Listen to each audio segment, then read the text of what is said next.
It's no doubt an internet game changer for Mzansi, but don't expect Elon Musk's Starlink to come online in South Africa anytime soon. The reality is that the Pretoria-born tech billionaires got many local regulatory hurdles to jump first. I'd say we've got about a 2-year wait, and that's optimistic. If everything goes according to plan, that's pretty much how long it's going to take.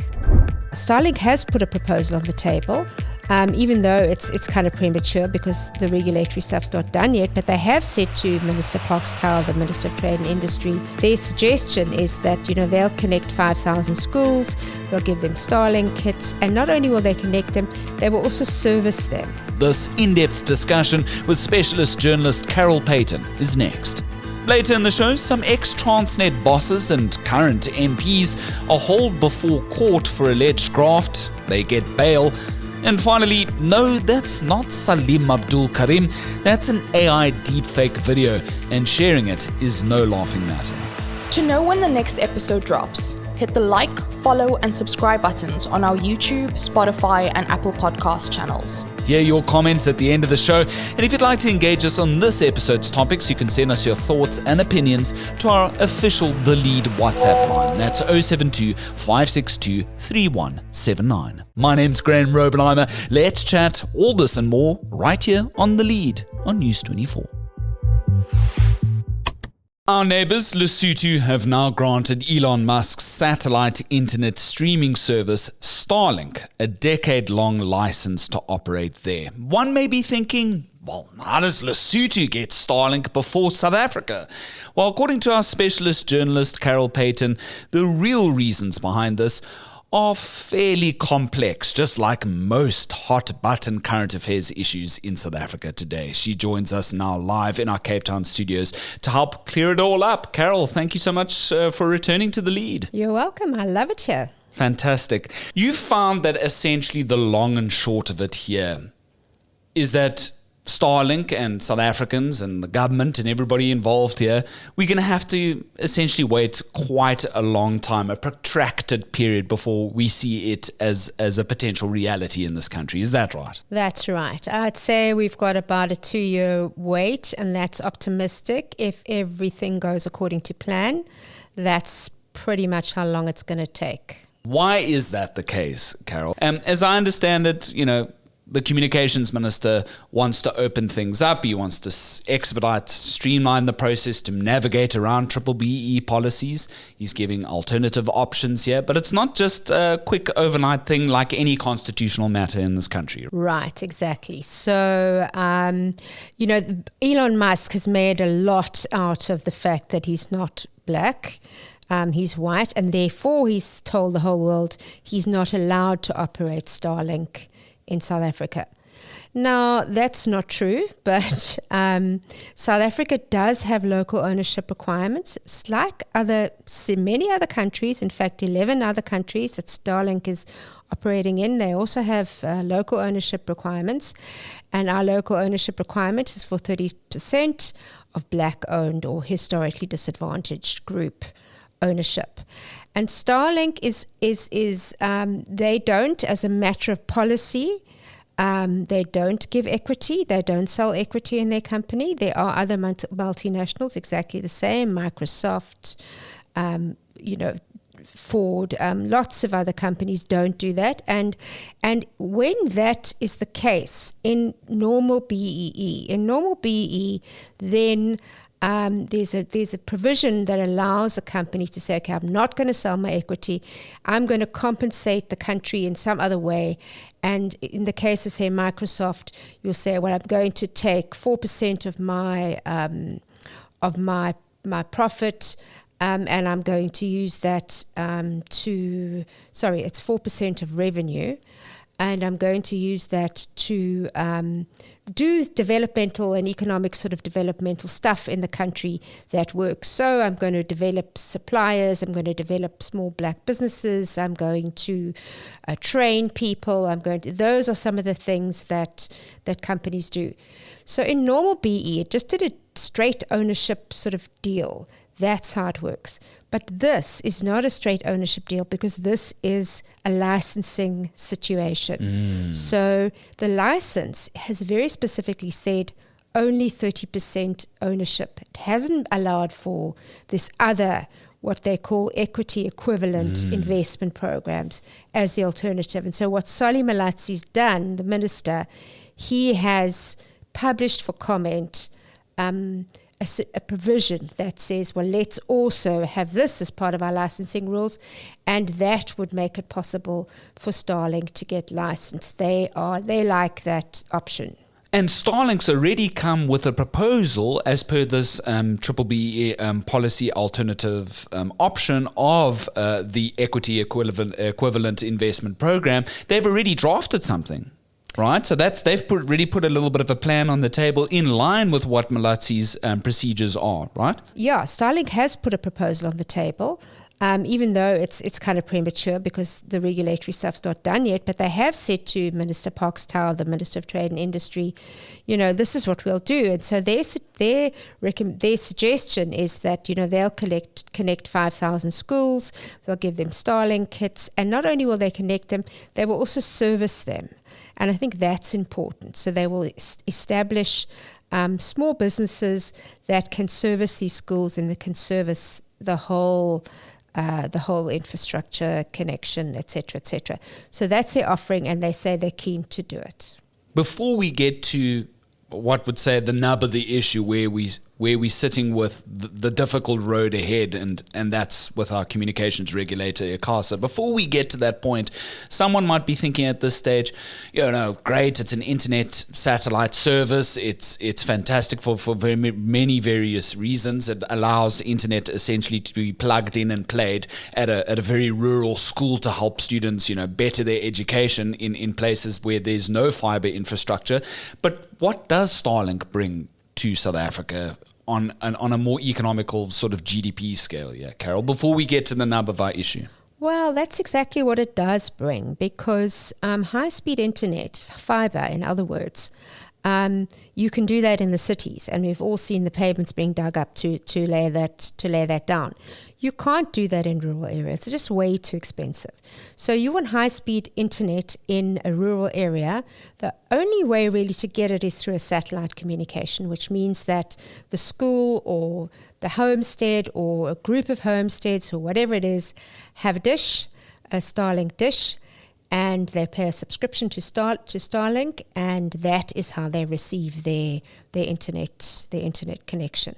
So yeah, it does do that, and it can do that in rural areas, obviously more cheaply than the kind of mobile network operators can do that, because you're not having to lay fiber to every farm and village and school and hospital. And then of course, if it has to follow suit as like a multinational like Amazon, it would set up an HQ here, and that would offer many direct jobs as well. Well, that's one of the controversial things about Starlink, is that they generally don't do that. So they actually haven't done that in the rest of Africa, except for Nigeria. They've done it. Now, the thing about the satellite... And Ghana, there was also issues in Ghana, right? That is something that is controversial about Starlink. They don't do that. They've tended not to do that. They give... you buy the kit... You put it on your roof, and you're in business, and they're in business, and you can't contact them. Don't call us. It's basically monopoly tech. And that has been a big problem in Africa, especially because who do you call when you've got a problem? There's nobody. So in Ghana, they've been ordered that they must do that, otherwise they'll lose their license. In South Africa, what they're saying is they're going to set up these ground stations. So what you need when you've got a satellite link, you need the person's device. They beam it up from the dish up to the satellite, and then you need to land the satellite from the signal again on the ground and then distribute it. So you need ground stations. Now, what Starlink has done, the only country they've got ground stations in is Nigeria. So that means any signal, you're getting your signal here on Starlink is going via Nigeria. Now, that's what they've said, why they are very keen on South Africa, because they want to build these ground stations here. So in our case, it would be a bit more of a substantial investment than just people get access and you don't hear from Starlink again. Sure. Okay, so there is a little bit of a very interesting factor here that Starlink would have to obviously negotiate a bigger deal here because of these grounding stations and added infrastructure that would give it a home base in South Africa for the entire SADC region. But let's go to the nub of the issue here. Malatsi's got his, particular ministerial policy directive procedure that seems to be in line with Starlink at the moment. But we have a national entity like ICASA, which we've known for many, many years, doesn't necessarily just overnight dish out and dole out licenses all willy-nilly here. And they basically come out with understanding that you've received from people who know this a lot closer and have dealt with it for many, many years in other ways, is that Malatsi would have to change the law. He would have to go to parliamentarians and have to change things. That's kind of the nub of the issue here, right? Well, there's a debate. Does he need to change the law, or does ICASA just need to change the regulations? So the first point to realize is that Malatsi himself cannot change the regulations. Only ICASA, the Independent Communications Authority, only they can change the regulations. The debate is, can they change the regulations and just sort of issue them, and then they'd have a public participation process, and everybody would comment, and then they'd have public submissions, they'd have written submissions, they'd have so many steps in this process. That's the kind of 2 year, if optimistic. The other part, the other alternative, which is what ICASA says needs to be done. ICASA says they can't they haven't said this on the record. They've said it in a letter to Malatsi, which I happen to get hold of. They've said to Malatsi, we cannot change the regulations without changing the law. And that's the Electronic Communications Act. So if they say, no, look, you've got to change the law, and if that issue is litigated over by the existing telcos, then you've got even a longer process, because then the thing has to go through Parliament as well. So either way, you're looking at a long time. You're looking at 2 years. You're listening to the latest edition of The Lead on News 24 with Graham Rowenheimer. If you've got an opinion on what you've heard so far, drop us a short voice note on our WhatsApp hotline. That's 072 562 3179. But, Carol, the basis remains that if Starlink wanted to, they could operate in South Africa tomorrow. How so? If South Africa wanted Starlink to operate. Oh, yes, that's best. Best to put it indirectly. Yes. So they couldn't really, because spectrum is a national asset. It has to be Absolutely. Licensed. So that's why it can take up to 5 years sometimes, right, for licenses to be issued. Yeah, so they couldn't do that. I said in my piece that, well, they could literally start operating overnight. They could if the regulatory hurdles were all jumped and skipped over very quickly. Now, what we've discovered really in this debate about Starlink is that people are not wanting to jump and skip over those regulatory hurdles very quickly. ICASA is opposed to it. Parliament's opposed to it. Many in the ANC are opposed to it. They don't like, there's antagonism. They don't like Starlink. They don't like the way they've spoken about South Africa, and they don't want to make any special allowances. So they're in no hurry. So there's political opposition. There's regulatory opposition. And it's going to be hard, even though, someone like President Cyril Ramaphosa, he really wants Starlink. He wants to be able to have Starlink and have a good thing to show to the world and say, look, we've also got Starlink and we made it happen. Even though he wants it really badly, it's going to be very hard. Because the ANC ministers, and obviously from an ANC policy perspective, historically and for the longest time, are not prepared, like Minister Kumbutso Ntshabeni has indicated, not prepared to skirt BBBE regulations, especially in light of what Musk has said very publicly, and South Africa being brought to the White House with that, what some describe as a very embarrassing sort of diplomatic standoff, if you will. In light of all of that, the ANC is not going to shift, really. And so that also adds a bit of a fraughtness to it all, does it not? You never know who will shift and who won't. This is politics, so you never really know who's going to shift. So I wouldn't say they're not going to shift. but I wouldn't say they've shifted already. So some political work needs to be done to make that, for them to make that leap. But even if they had to make that leap and say, okay, fine, we're 100% with you, President Ramaphosa, let's do it. They would also, there's the regulatory stuff takes time. We all know that.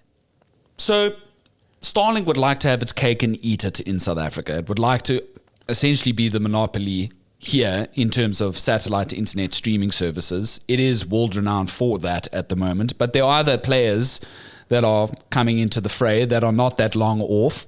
Who are they, and how long could they be a potential reality here in Mzansi? I wouldn't say that Starlink wants to be a monopoly.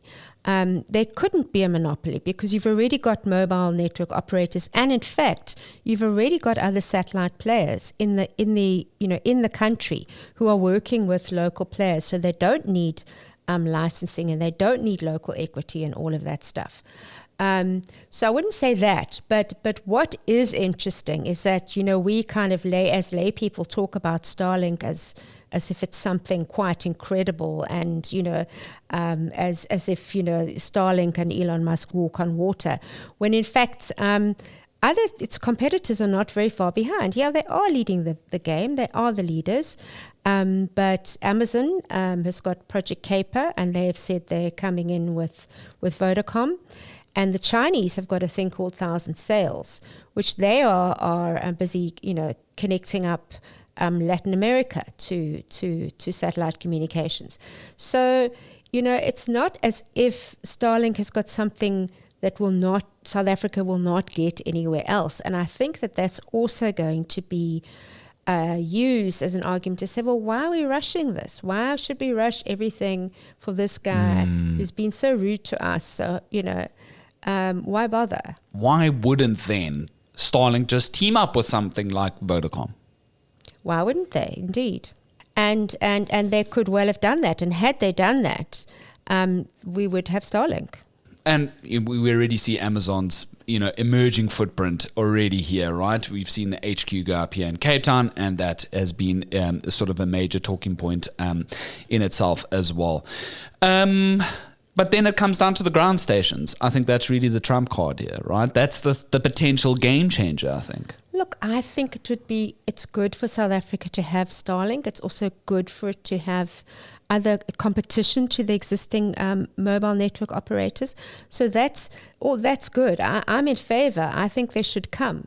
The existing telcos have been given the job of connecting schools.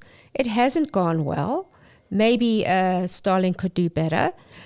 So I'm in favor, but the problem is we have got very lengthy regulatory processes in this country, and there isn't really a way of circumventing them. And if we talk about Vodacom and some of the other local mobile network providers here, obviously they have themselves enjoyed much of the spectrum, much of the monopoly in South Africa for a really long time. Do they have anything to answer for, and are they preparing for any potential face-off with Starlink once it comes to fruition? Your views? Well, not only let's call it a duopoly, MTN, Vodacom, even though there are 4 operators, the other 2 are too small to really make a dent in competition.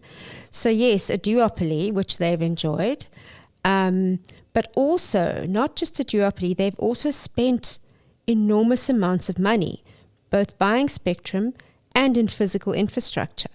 So they are not happy to have another operator, competitor come into the market without those costs, who doesn't have those costs and who doesn't have to do expensive BE deals. They've had to do their BE deals as well. And they have to keep compliant, and they have to do a whole lot of meet a whole lot of obligations just under their license. So they're saying, well, fine, you want to change the rules for a new entrant, then change it for all of us. So they're saying we also want a lighter BE burden. We don't want to have to do so much stuff.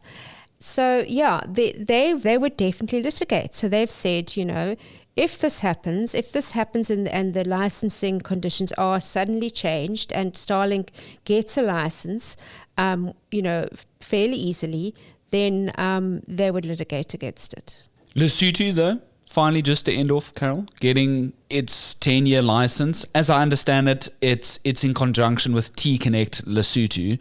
I don't know the full intricacies of that particular deal, but when somebody hears, Lesotho getting Starlink before South Africa, I hope that the show would do, and your piece could go a long way to help answer a lot of FAQs, if you will.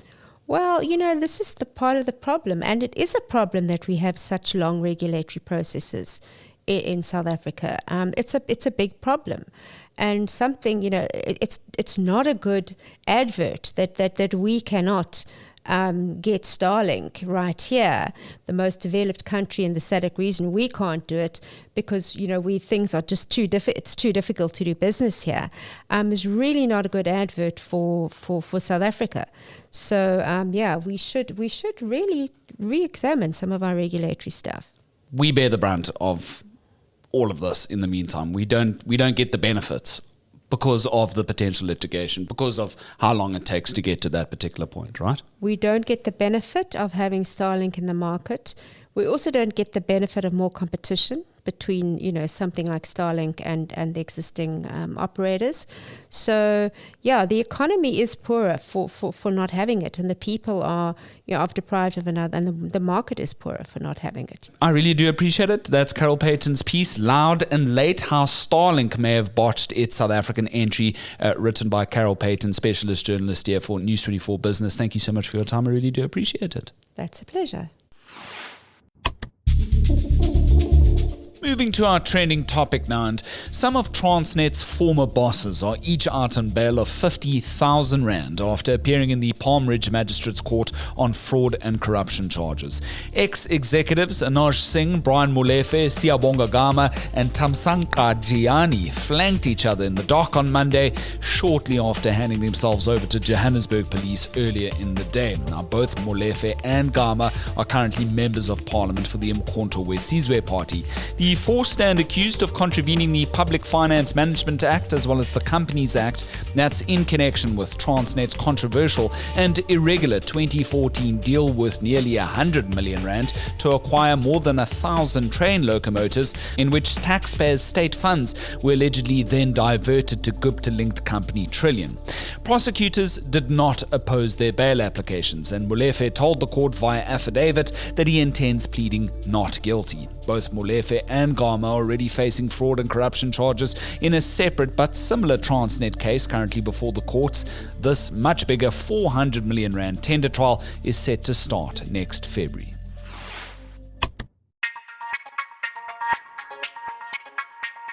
And finally, AI is no doubt helpful when we need speeding up menial tasks. But as our News 24 disinformation desk shows us every week, AI also carries the potential to spread harmful disinformation. Now, both the Health Ministry as well as the Centre for the AIDS Programme of Research in South Africa have now slammed a viral deepfake video fabricated to show celebrated epidemiologist Salim Abdul Karim as claiming that COVID-19 vaccines cause deaths.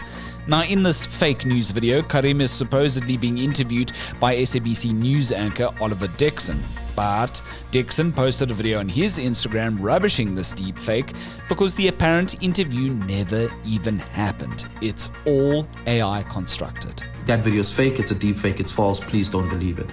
I have indeed interviewed Dr. Karim in recent times. I've been interviewed him many times over my career, but certainly not about a COVID vaccine that is killing people. That's not at all the case. The health department says that those who created this deepfake video are quote-unquote charlatans peddling unregulated mail-order remedies like fake heart medicine, which sometimes end up only making their victims sicker. This is just one of several COVID-19 fake news cases that the News 24 disinformation desk's editor Andrew Thompson has had to debunk in recent weeks.